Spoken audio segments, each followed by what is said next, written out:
Hello and welcome to Nationwide on the Nigerian Television Authority. I am Ronke Kolawole.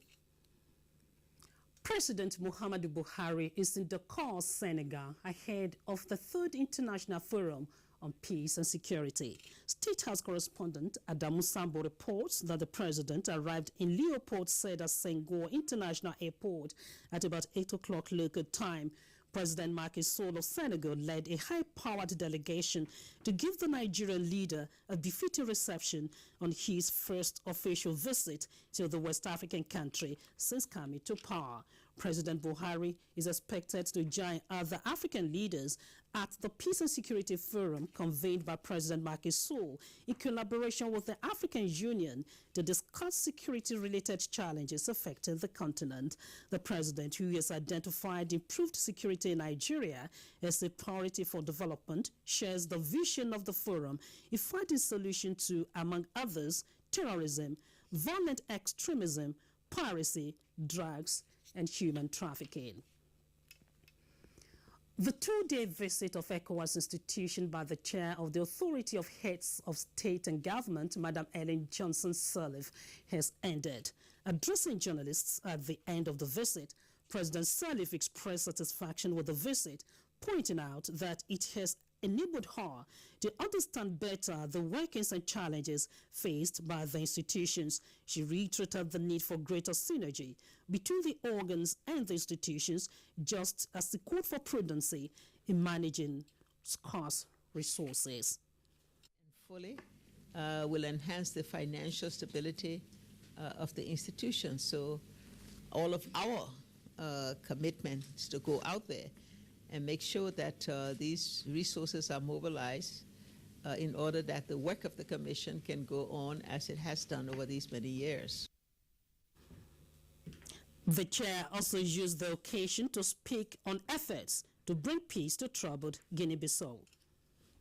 On the 17th, I hope there can be a meeting of all the heads of states to take a decision that we all can live with. But like I say, it's a very complicated situation, and it has been for the past 3 or 4 years. Madam Sirleaf has since left Nigeria. The need for collaboration between media practitioners and the judiciary in sustaining Nigeria's democracy came to the fore at a 2-day workshop holding in Abuja. Daily Atumbi reports that the workshop was organized for judiciary correspondents in the Federal Capital Territory. The Acting Chief Justice of Nigeria, Justice Walter Onogen, who declared the workshop open, advocated a symbiotic relations where the media will speed with the innovations and development in the nation's judiciary.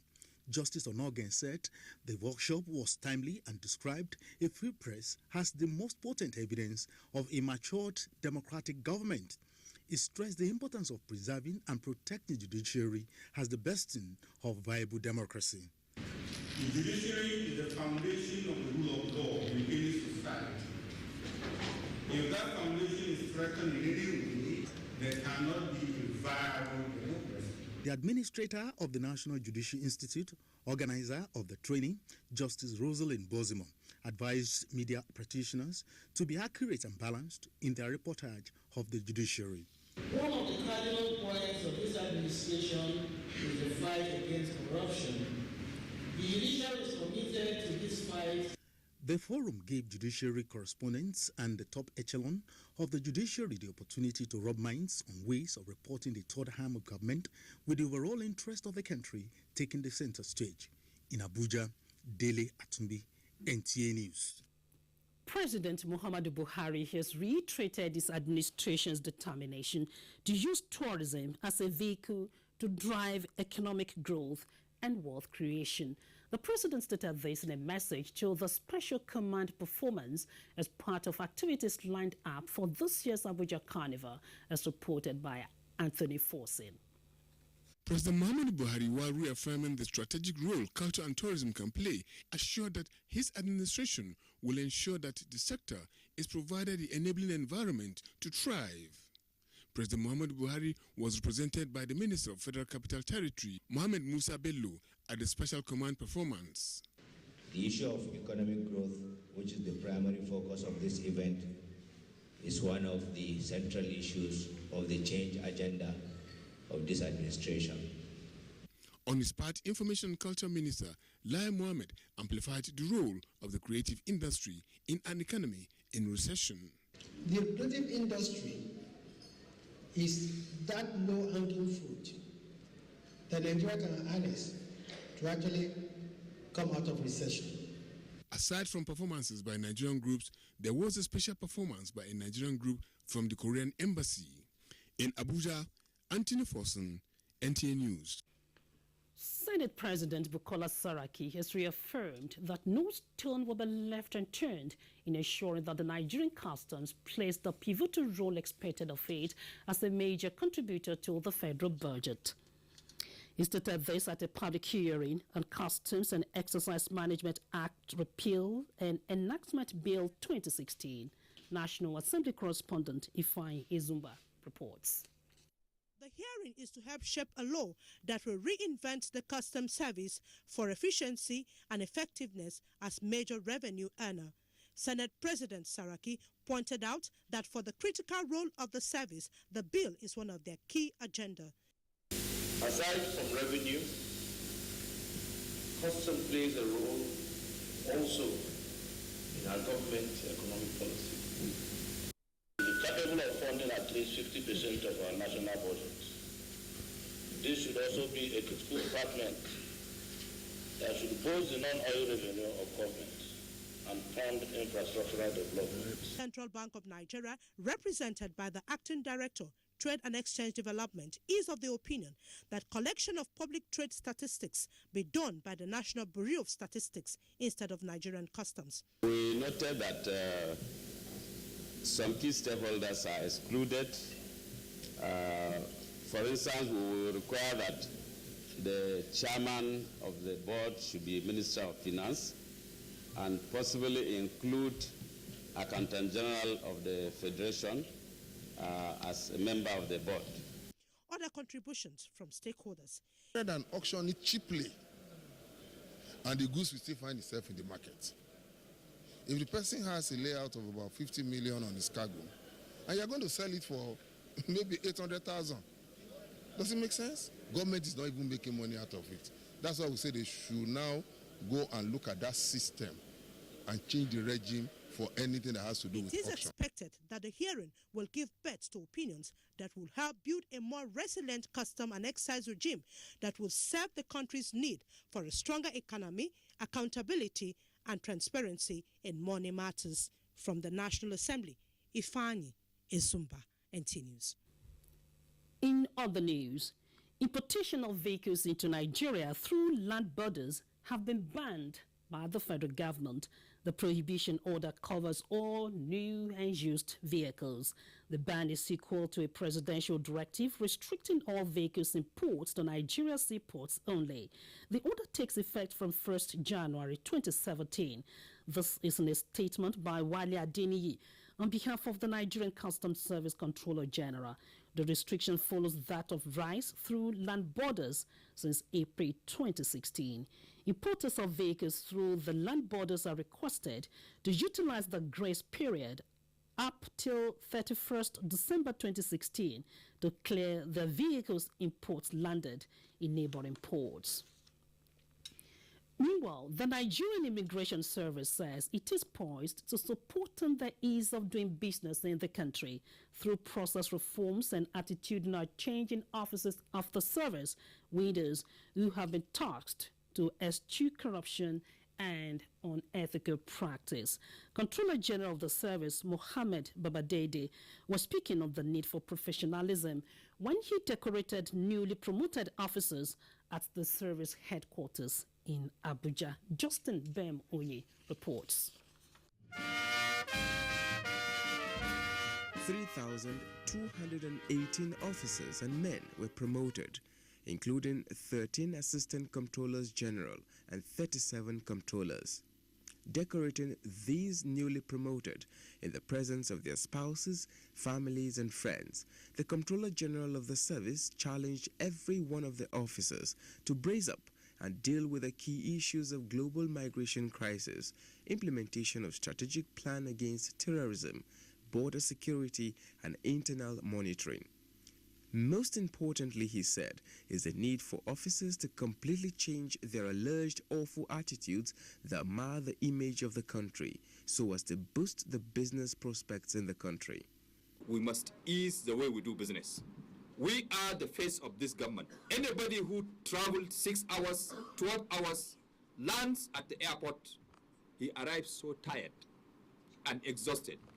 What that person expects is a warm welcome by an immigration officer, who is the #1 person for him to see. The Comptroller General said plans are also underway for the service to launch a command and control center early next year to enhance monitoring of activities real time. Technology is the only way to run the future. We will also activate a service contact center to position the service so that we receive complaint real time online. We promise to make our offices customer-centric. Consequently, the officers are already in tune with the Comptroller General on reform policies aimed at repositioning the institution for quality service delivery. In Abuja, Justin Bemunyi, NTA News. The Federal Minister of Agriculture says it has commenced the purchase of grains towards stocking hot silos as directed by the presidency. Minister of Agriculture and Rural Development, Chief Audu Ogbe, at a press briefing, says under ECOWAS treaty, Nigeria cannot close our doors on our neighbors, especially on the supply of agricultural produce. Musa Babaliu has that report. Even though the demand by our neighbors is putting pressure on the local supply, we are still aware and confident that this is a market economy. We will not interfere with the trading. The Minister of Agriculture is referring to Article 2 of ECOWAS Treaty that abolishes quantitative and administrative restrictions on trade among member states. Nigerians have continued to express concerns over neighboring countries' high demand and supply of agricultural produce from Nigeria. The Minister of Agriculture, Audu Ogbe, however, says there is no cause to worry about the situation. We have 33 silo sites in the country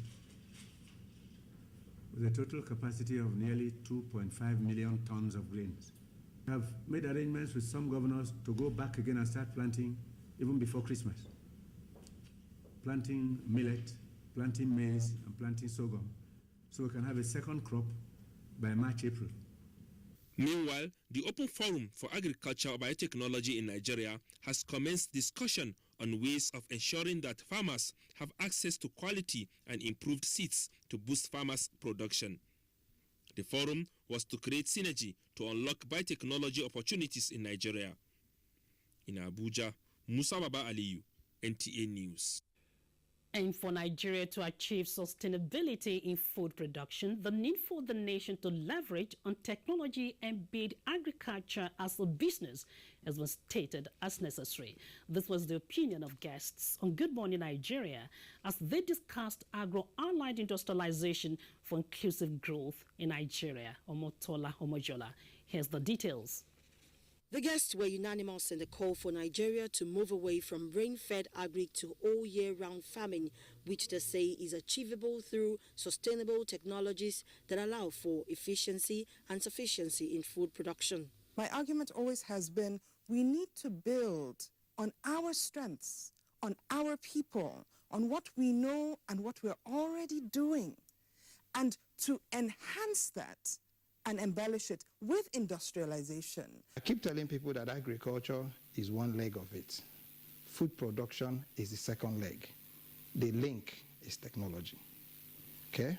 And then when you're talking about sustainability and you're talking about volumes, you cannot get value if you don't have volumes. That's very key. If you want to leverage, you want to create development frontier, shift development frontier, you must be able to put some kind of investment there to modernize the sector. We must modernize agriculture. They said it has also become imperative to build infrastructure that will encourage high returns on investment in agriculture and build an economically viable nation that provides for its people. There is no farmer that will be able to borrow in the current interest rate of 20-30% and say you want to make a good return. No.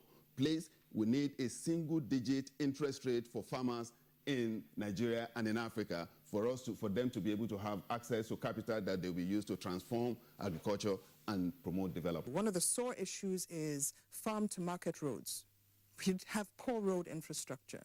So why don't we enter into a long-term agreement that is almost like a loan or a bond to our own country and build out this country's road infrastructure so that where the rural areas are and where farming is done, there is actually access to markets for harvest. Dr. Ndidi Nnoli Edozien also spoke on the role of government in communicating the national direction for agriculture, the need to improve the value chain in agri-production and encourage local manufacture of agro-equipment, among others, were noted. In Abuja, Omotola Omojola, NTA News. In the meantime, President Muhammadu Buhari has been described as a leader who recognizes the need for job creation. Minister of Women Affairs Aisha Jumei Al-Hassan made the statement at the closing ceremony for the training and empowerment of female artisans by the National Center for Women Development. Marijanatu Adam Said reports. Women empowerment in Nigeria is an economic process that involves women as poverty reduction measure. Analysts say if women and girls who make up a huge proportion of the population of Nigeria's over 140 million citizens are adequately empowered, the huge unemployment of the country will be reduced and the economy boosted. The Minister of Women Affairs, who was represented, described the girls as Nigeria's asset that have the potential to turn the ailing economy around. Yes, well, the federal government, even in the Federal Ministry of Women Affairs, we're empowering women in different areas in different states. One of the beneficiaries, who was a law graduate of the Kogi State University, who was trained in plumbing, says there is no need to wait for a white-collar job. If you have a construction going anywhere, you find that there are a lot of women who are involved in the labor sector. They are like laborers. They take the mix and so on. We're constructing a story building. They are up there carrying mix sand, mix cement, and all that. But when they professionalize, like when we look at the training they have received now at this first level on masonry and tile laying, it makes them professional. It's interesting. Sometimes I wonder about how the plumbing system and piping system of the house is. So I just wanted to learn about it. So it's not about white-collar jobs. It's about finding something that brings you money and happiness at the same time. Certificates were presented to the 40 beneficiaries who were trained in tiling, plumbing, piping, generator and AC repairs in Abuja. Marijanatu Adam Said, NTA News. Federal High Court sentences drug traffickers. Vera has this and more in our Lagos Network Center. Hello, Vera. Thank you, Ronke. Good evening and welcome to Lagos. The Federal High Court sitting in Lagos has sentenced a 53-year-old man, Yinka Ogunshola, to a term of 2 years imprisonment for drug trafficking. He was arrested on the 11th of June with 600 grams of cannabis, popularly known as Indian hemp. The convict, Yinka Ogunshola, a tailor, was charged by the National Drug Law Enforcement Agency, NDLA, on a one-count charge for dealing in restricted narcotics. He was first arraigned on the 11th of June and had pleaded not guilty to the charge. However, at the resumed hearing, the accused requested to change his plea. Following his request, he was rearraigned and he pleaded guilty. The prosecutor, Jeremiah Aman, reviewed the first of the case and tendered several evidence, including a written statement of the accused, a request for scientific aid and drug analysis forms, which the court admitted as exhibits. In her judgment, Justice Oluremi Oguntoyinbo found the accused guilty as charged and accordingly convicted him to a term of 2 years imprisonment beginning from the date of his arrest. She also ordered the remnants of the drugs to be destroyed by the NDLA within 90 days if no appeal is filed against the judgment.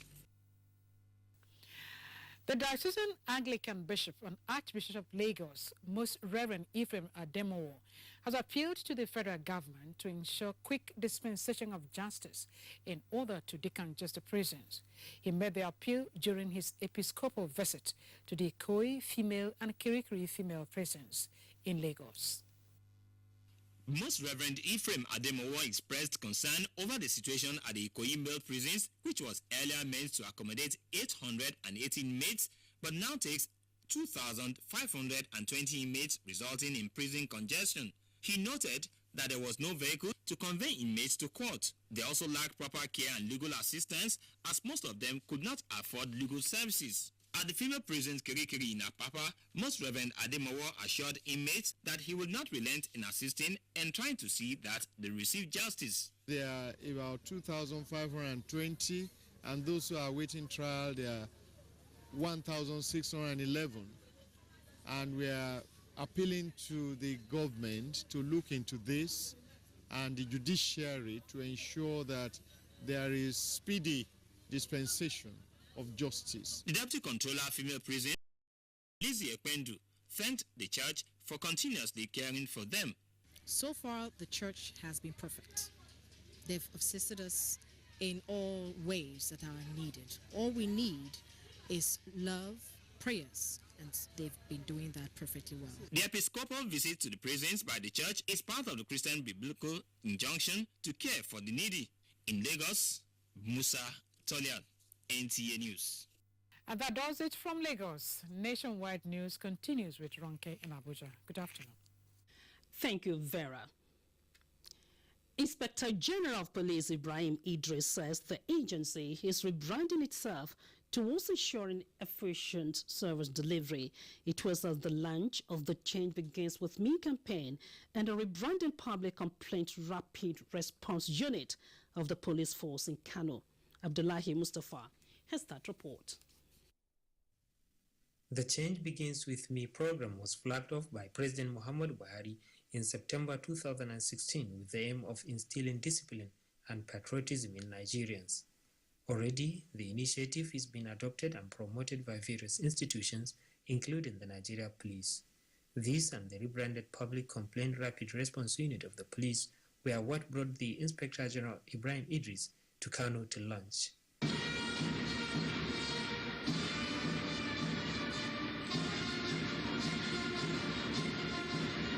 I'm confident that the current present challenges of kidnappings and other forms of violent crimes will be reversed with the support of the traditional institutions, religious leaders, and the entire populace of the country.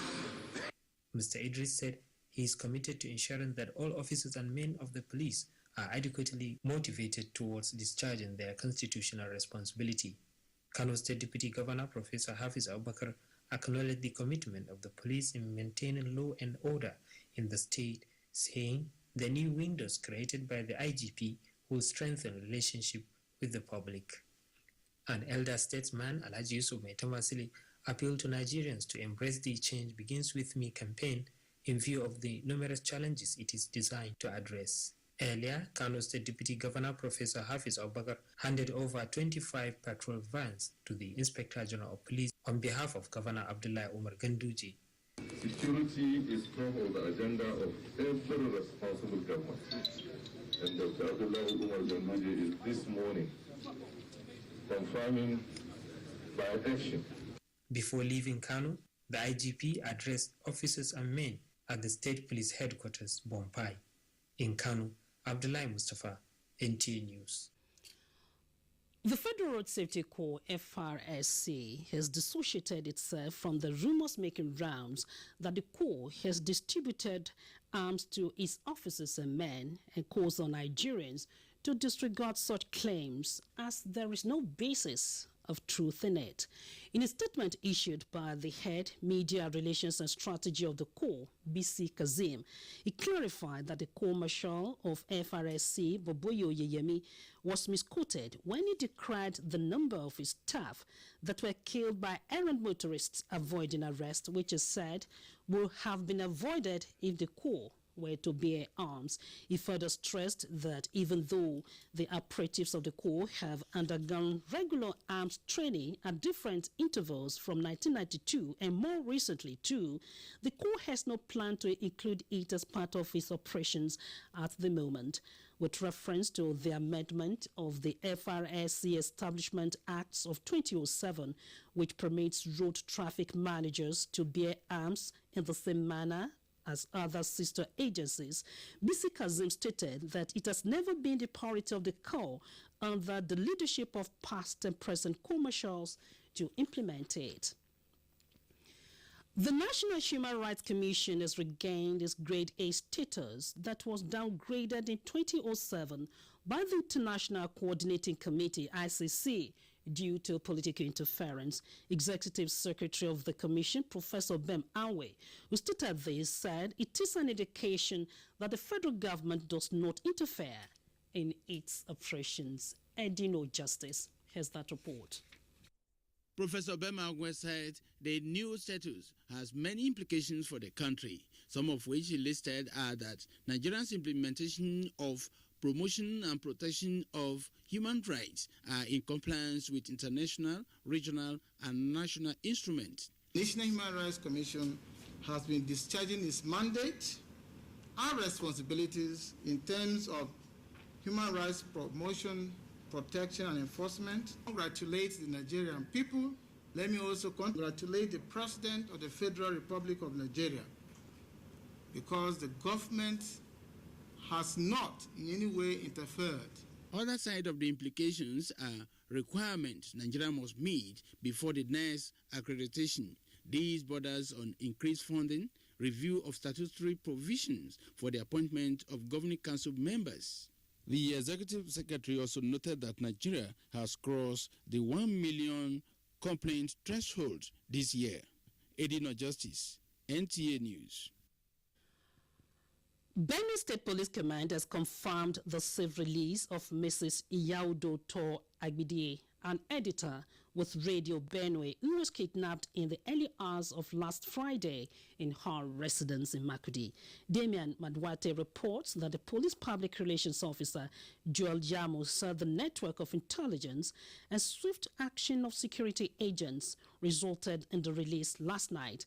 He said 2 suspects have been arrested in connection with the abduction, while the police are still trailing the principal suspect. Meanwhile, Mrs. Agbidie, who says she is grateful to God for her release, has been reunited with her family. Congratulations to her. Rivers Police Command set for rerun election. This and more with Mina in Port Harcourt Network Studio. Hello, Mina. It is over to you. Hello, Ronke. Good afternoon and welcome to Port Harcourt. The Rivers State Police Command says it will deploy more personnel during Saturday rerun election to prevent people that are planning to use fake security agents from disrupting the process. The Commissioner, Francis Odesanya, stated this at a stakeholder security meeting in Port Harcourt. Kingsley Amajiri has a report. The Interagency Committee meeting on election security was constituted ahead of the rerun elections to discuss and strategize towards achieving a violent-free poll. State Police Commissioner disclosed that no police officer attached to any official would be allowed to carry firearms.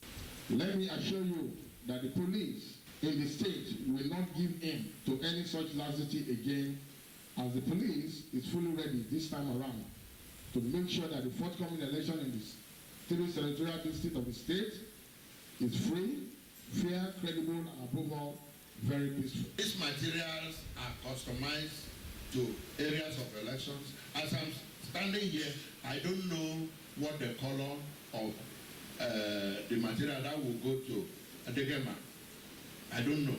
Party chieftains sought clarification on the modalities for the distribution of electoral materials in Port Harcourt. Kingsley Amajiri, NTA News. Rivers State Governor Nyeso Wike has again called for the support of the people in the execution of developmental projects aimed at transforming and attracting more investors to the state. The governor made the call when flagging off the reconstruction of some roads in the state. Vivian Ezadiefe has the report. Flagging off the Chokocho Iweche Rumukrushi Eleme Road, Governor Wike described the road as key to the economy of Rivers State and Nigeria as a whole because of high concentration of oil and gas projects in the area. He remarked that his administration is giving priority attention to road reconstruction as part of efforts to open up the state to prospective investors to boost the economy of the state.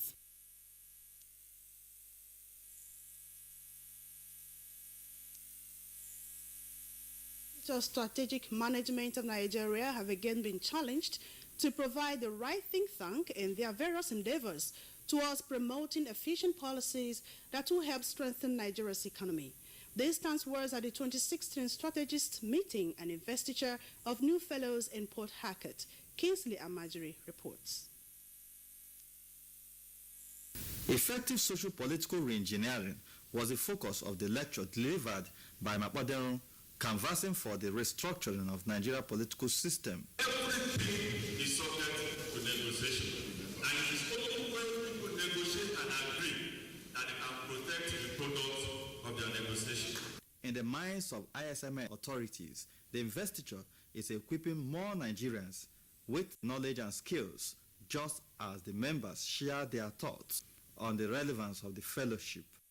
The strategic dinner and fellows investiture was a platform to confer the ISMN fellowship to about 29 Nigerians who have made impact in their chosen career. The award was to stimulate them to serve the nation better. In Port Harcourt, Kingsley Amajiri, NTA News. And that's a bit from Port Harcourt. It's back to you, Ronke, for the rest of the news. Thank you, Mina. You can watch this news live online via the NTA mobile app, which you can download on your Android device at the Google Play Store or at the Apple Store if you use devices with iOS. You're watching Nationwide on NTA Network Service. There'll be more reports after this timeout. You know that importing consumables and domestic products kill local manufacturing and negatively affect the growth of the economy, that some imported products are dangerous to your health, that building factories can generate massive employment and grow the economy. Buying locally made products and services means investing back in the economy. Thousands of Nigerians are innovative and can take Nigeria to the next level. Growing the economy starts with you and I. Raise the standard. Grow the economy. Buy Made in Nigeria. Join me on the 7th of December 2016 at the International Conference Center, Abuja, as I flag off the EFCC Women Against Corruption project. Nigerian women, let us kill corruption before it kills us and our families. I am calling on all Nigerian women to come out en masse and join hands with the administration to fight corruption. Chairman of all chairmen. Oh, let me wash your hand for you. Don't worry. Let me take toothpick and... Hey. According to Professor Tranquilizer, I am disappointed, aghast, crestfallen, and vanquished at your shameful display. This week on your award-winning comedy series, Professor John Bull, starring Kanayo Okanayo, Mercy Johnson, Queen Wokoye, Yomi Fash Lanso, Oguz Baba. I'd like to see Mr. Udo Eto. I hear you now, but find me something. Are you mad? Go. Goodness, August, you showing your shit. Oh. Very nice man, generous. Okay, anything for the guests. Maybe feature or something. Happy weekend, sir. Thank you. Today is Wednesday. Professor John Bull, this Tuesday and Friday, 8:30 to NTA Network, International, and Star Times. I'm finished. Who finished you? Find me something. Over and out. Welcome to the new speed of life. Nigeria joins the rest of the world in going digital. This means Nigeria is moving from analog terrestrial TV broadcasting to digital. Now, digital broadcasting gives gives you clearer pictures, crystal clear sound, and a chance for more channels and more shows to watch. Digital TV is a whole new experience for you and a rich harvest of digital devices for the nation. Come aboard, Nigeria going digital. Coming to Abuja soon.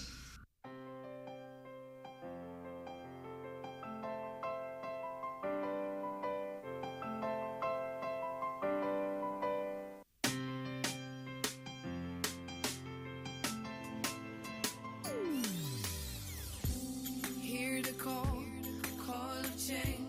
Stand up, Nigeria. Change is here and it's going to stay.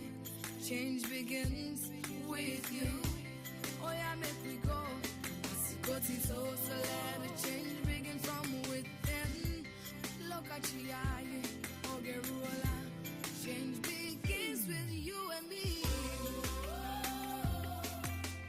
Change begins with me. Change begins with me. Change begins with me. Glad you're still watching Nationwide on NTA Network Service. Restoration of peace and normalcy in key oil-producing regions like Nigeria's Niger Delta will better position exporting countries to reap the benefits of a rebouncing oil market. Secretary General Organization of Petroleum Exporting Countries, OPEC, Dr. Mohamed Sanusi Barkindo, stated this position in an exclusive interview with NTA's energy correspondent Hawa Salihu Adama in Vienna, where he commended President Muhammadu Buhari's role when the politics of oil almost took the better of the rebalancing process. Following happenings in the global oil industry since 2014, member nations of the Organization of Petroleum Exporting Countries, aside reduced revenues, have also experienced severe contractions in investments, which, left unresolved, threatens future supplies. Cumulatively, OPEC 14 members have lost over $1 trillion revenue, with the 2016 World Oil Outlook putting total investments required to meet rising demand by 2040 at $10 trillion. The decision to cut production is one experts in the sector say is already swinging prices upwards, with the likelihood of fast-tracking the reshaping process. The cumulative 1.8 million barrels a day adjustment that we are looking beginning from January next year will bring forward the rebalancing process to the third quarter of next year. If OPEC had just taken this decision on its own, probably the rebalancing process would slip into 2018. OPEC boss and Nigeria's Mohamed Sanusi Barkindo, whose diplomatic shuttle across OPEC and non-OPEC producers culminated in the August Accord and subsequent implementation, attributes success to home support. I had consistently requested our President Muhammadu Buhari, to intervene at his own level, because some of these issues, some of the differences between our member countries are more in the realm of politics rather than on matters of oil. Although OPEC contributes about 40% of world oil supply, its role in stabilizing the global market justifies a partnership whose sustainability will be determined at a crucial OPEC non-OPEC meeting slated for December 9th in Vienna. I'm Hawa Salihu Adama, NTA News. Thank you, Hawa. Towards achieving water quality in Agenda 2030 of the Sustainable Development Goals, experts are calling for partnership among organizations that deal with water-related issues. This was the submission at a regional experts meeting organized by UNESCO and National Water Resources Institute. In response to the pressing challenges posed by water quality, UNESCO and the National Water Resources Institute are bringing its experts on water management from the West African sub-region with an assignment to develop an appropriate and workable framework for strategic implementation of the SDGs Goal 6. General public has been involved too. It's important that everybody is part of it, and in fact we will also work on the advocacy side, not only on the technical. Experts are going to reflect on which kind of policy they can put together to manage. Minister for Water Resources Suleiman Adamu, represented, says the federal government, through its diversification initiative, considers water as critical, hence its readiness to collaborate with relevant stakeholders in the water sector. In the discharge of the quality of the water, it wants to make sure that it doesn't affect the remaining balance of the fresh water, which is very finite.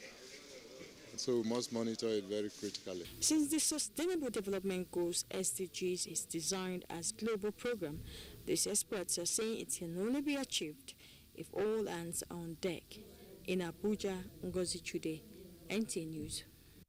The operational capacity of the Nigerian Navy fleet and its commands in safeguarding the nation's offshore oil installations was put to test during the Chief of Naval Staff annual sea inspection exercise.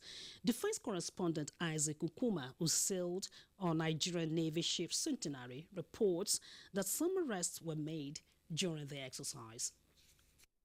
This year alone, the Nigerian National Petroleum Corporation recorded 1,447 incidents of pipeline vandalism in 5 months. With the resurgence of attacks on oil and gas facilities in the Niger Delta, especially offshore platforms, the first line of defense is the Nigerian Navy.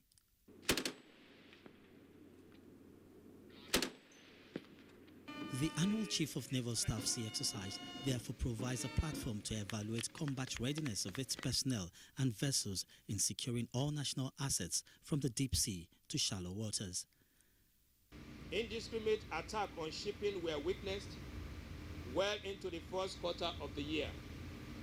The Nigerian Navy responded by constituting a task force to mount anti-piracy special operation, Operation Sareteku, which was instantly successful and has to be extended for initial month into a third flag of 9 cumulative months. You've been able to see the critical oil and gas infrastructure we have at sea there, which needs to be protected. You can only protect that by maintaining presence out there. We've been able to note what shortcomings that we have. All this we'll put together as we ensure that we correct in subsequent exercises. The exercise, which was conducted in 2 phases, laced with simulations of tactical maneuvers and anti-piracy patrols, paid off with the arrest of 2 persons transporting barges suspected to be carrying stolen crude and handed over to the EFCC. As those of them that are still in doubt as to the effectiveness of the choke point management strategy of the Navy put in place to check crude oil theft in this area. These 2 badges are testimony to the resolve of the Chief of Naval Staff and the Navy to see that crude oil theft is brought to zero in this area of responsibility.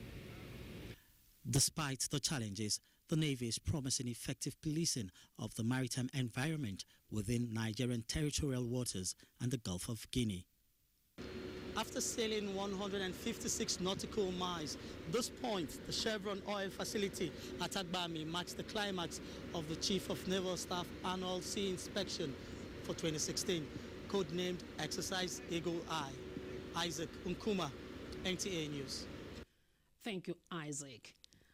Understanding structural drawings for building and regular supervision of construction sites is the focus of a 3-day workshop for civil engineers and allied professionals holding in Abuja.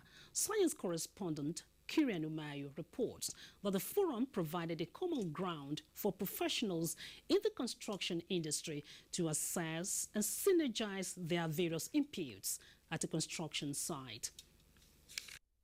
Participants deliberated on various aspects of building with emphasis on the latest development in building technology, civil and structural engineering analysis, soil investigative test before commencement of any construction work, bridge analysis, design and assessment. Natural and material factors are also being addressed as key elements in any construction business. The architects, the quantity surveyors, the builder, and the structural engineers have to synergize. But the main man that knows what it is that can cause that building to collapse is the structural engineer. What are the major reasons for building collapse in Nigeria? The building is supposed to carry load, and therefore there must be strength of the structures to be able to carry the load. So if it's not well designed, it's not adequate, it can collapse. That is one source. Second source is that during the construction, there are some maturity level for all these materials. When we do concrete is supposed to be for 28 days before it can carry its maximum strength. But now during construction, you have just laid it maybe 3 days, then they come and put block on it, load it during construction, which has not matured, then it can collapse. The workshop was organized by the Nigerian Society of Engineers, Abuja branch, in view of the building structural failures and collapses in Nigeria. Kirian Umayo, NTA News. Governor Lalong receives report of Commission of Inquiry into the activities of past administration. We now join Caleb in Ajo's Network Center for details of this and other stories. Hello, Caleb. Hello, Renke. Welcome to Jos. Governor Simon Lalong has assured people of Plateau State that the recommendations of the Justice Stephen Ada-led Commission of Inquiry into activities of the past administration will be fully implemented. The governor gave this assurance when he received the report of the commission submitted to him at Government House, Little Refuge, Jos. Paul Dama reports. 4 months ago, Governor Simon Lalong inaugurated a 6-man commission of inquiry headed by Justice Stephen Ada with the mandate to probe the activities of government between May 29, 2007 to May 28, 2015. The governor says establishing the commission was an attempt to get things right and avoid the mistakes of previous administrations. In line with his policy of delivering good governance, the governor said his administration will ensure that the commonwealth of the people is equitably distributed and accounted for. The commission was not established as a witch-hunt committee for persecution of perceived opponents, but as a committee for stewardship and accountability. I am sure all who have appeared before the commission have realized that the principles of fair hearing, equality before the law, and all that pertains to the fundamental rights of persons were adhered to in the course of the proceedings.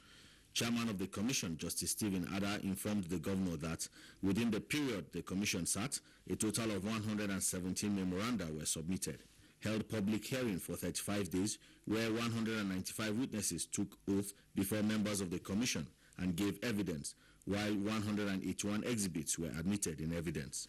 We had some volumes dedicated to a whole review of the assignment, one dedicated to observations and recommendations. The report of the commission, which is in 15 volumes, will be studied by government and a white paper issued. In Jos, Paul Dama, NTA News. Life.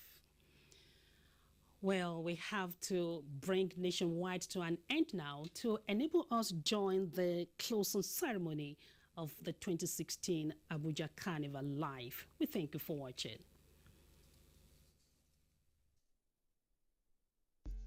This is the network service of the NTA. We now join our outside broadcast crew for a live telecast. Please stay tuned.